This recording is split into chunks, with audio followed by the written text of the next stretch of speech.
Well, howdy diddly dandy there, Jarms, 'tis I, Captain of the Steves, and today, for you guys, in the viewerverse, I've got some ideas around the Nexus, well, the spatial anomaly, the place I'm standing now, basically, people. Some ideas to sort of, I don't know, inject a bit more life into this actual area, this player hub area where we all congregate together, and maybe sort of improving some of the actual NPC interactions. So, one of those interactions is with Ariadne. Now, Ariadne acts rather sketchy during the storyline at multiple intervals, and for new players, they won't know why Ariadne acts sketchy. However, Ariadne is an imposter. This is a clone of the real Ariadne. We learnt this during some weekend missions. Previous years, we actually got a little bit of lore with our weekend missions. They weren't just sort of rehashes of what you get within the week. No, heck no. They were very sort of stand-alone sort of events. And there was a whole backstory with Ariadne going missing into the void and aboard a dark freighter, never to be seen again. And then we got this doppelganger in her place. So yeah, it'd be nice to see that sort of mission or arc added back in. I'm not too sure how you could trigger it. Perhaps you could come and speak to like Tethys or something, and Tethys would say to you, right, okay, well that Ariadne down on the ramp there, she's a little bit suspect, and here's why. And you can sort of hit and up and bring up the previous year's weekend missions and run it maybe like in an expedition type format or something and deliver it in, or even just as a new story arc, just like we at the moment select the Atlas path or the Purge and all that sort of shenanigans, or the Artemis quest line. Maybe we can select the Ariadne quest line.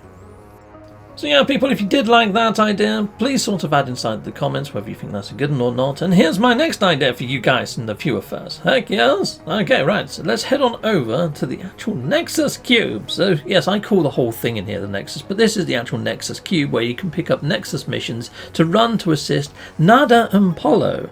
But I'm also thinking, why not add an additional sort of area in here that has expeditions? So you can rerun or run for the first time expeditions, and maybe it's on rotation, so you get the first 4 for maybe the first half of the year, and then you get the second 4 for the second half of the year. I mean, they might be bringing out more expeditions, so maybe they can rotate these a little bit more frequently than that.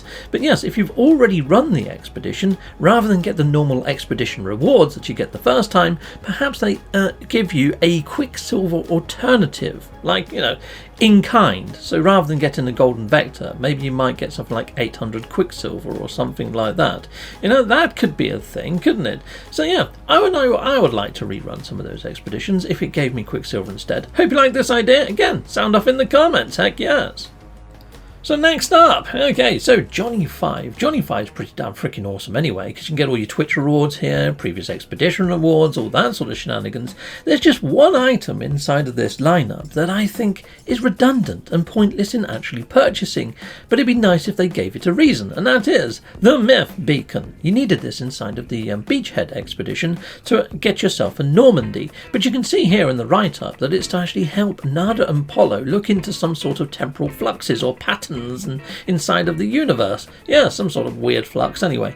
But I'm thinking maybe if you purchase a Kate one of these, which I'm going to purchase one in a second, you can see here it costs you 80 Quicksilver, which isn't a great deal, but maybe you could buy a couple of these, and once you have purchased one, you've got one on your person, like I've got one here, maybe going and speaking to Nada or Polo, they will give you some sort of mission objective to do. Now, I did talk about the Ariadne quest line earlier, so maybe you go up to them, talk to them, and they give you the actual Ariadne questline from the weekend missions with all that lovely lore scripted from Greg Buchanan, because really it's all there, it's all just sitting there to be switched on whenever. So maybe doing that would fire up some sort of quest line with one of these NPCs and give you a little bit of NPC backstory as to why they're actually here upon the Nexus in the first place, and maybe give you some Quicksilver.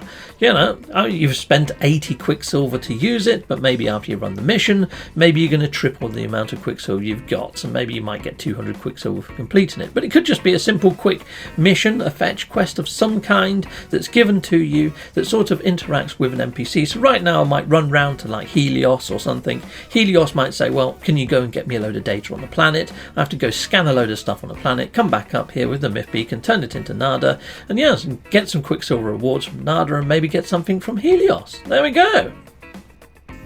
Righto, so there we go, peeps. Hopefully you're liking these ideas. Again, sound off in the comments if you've got more to add to any of these ideas to improve them.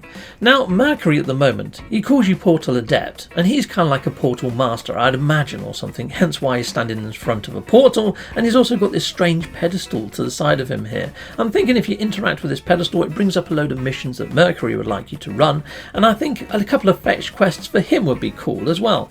He might want to send you to an infested world to get some, worms spawn from the worm babas, or he might want you to raid a sentinel pillar, bringing back some shards of glass, or he might want you to go onto those exotic trophy worlds and bring him back some of the exotic trophies from those exotic worlds. I think that would be quite nice, just to send you through portals to weird redacted worlds.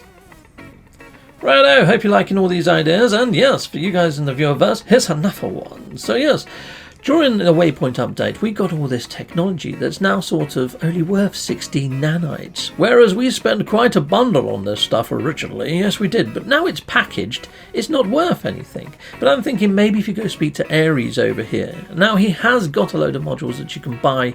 They are C class, they are B class, but they're still more expensive than the stuff you've got packaged that could be S class, more than likely S class. I mean, Anyhow, so if you go into here, you can sell stuff back to him. You can see here, I'm only going to get 16 nanites for the packaged ones.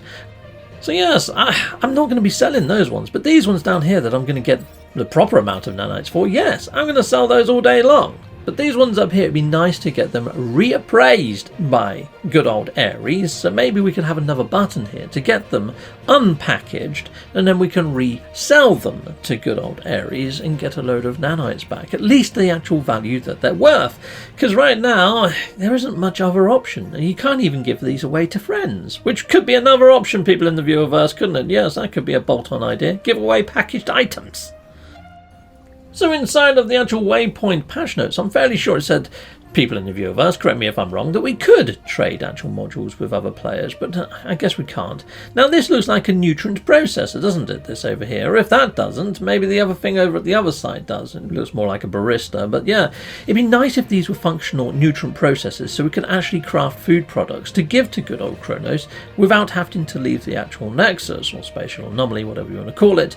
And also, you can only present one thing at a time to good old Kronos. Now, I've nearly fallen asleep doing this when I've got a batch of like 50 to 100 to do. It's freaking tedium. So I'm thinking maybe we interact with these yellow boxes down here, people, because at the moment it's kind of dead game. But yeah, maybe we can turn in bulk loads into these, but get a slight percentage less than what we'd do if we did hand them in one at a time. Maybe a 10% differential. But there we go, people. That's my idea to improve Kronos. Hope you like that one. Heck yes.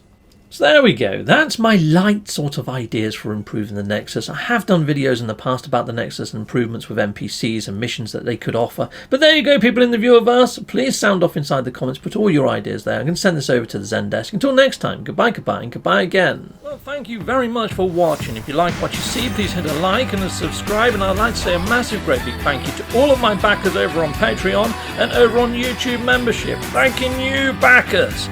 And if you want to support this channel, just don't skip the adverts. That throws revenue down my avenue. Or yeah, just stay with Captain Steve that little bit longer and hit something on this screen. There's merch here now too.